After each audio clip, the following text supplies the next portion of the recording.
কোন জিনিস তোমাদেরকে ধোকায় ফেললো তোমাদের রব থেকে তোমাদের মুখটা ফেরাই নিল।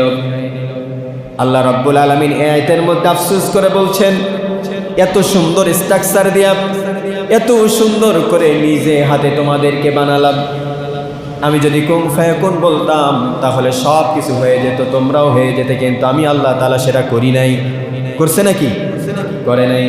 আল্লাহ রাব্বুল আলামিন বলেন, নিজ কুদরতি হাত দিয়া তোমাদের যেই বডির স্ট্রাকচার, বিশেষ করে তোমাদের যে আকৃতি তোমাদের রব তিনি নিজে হাতে দিয়েছেন।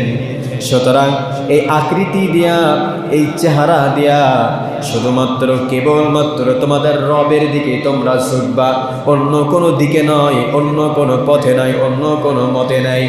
এই জন্য আল্লাহ রাব্বুল আলামিন বলেন, মা গর্রাকা বিরব্বিকাল কারীম, কোন জিনিস তোমাদেরকে ধোকায় ফেললো, দুনিয়ার কোন মানুষের পাল্লায়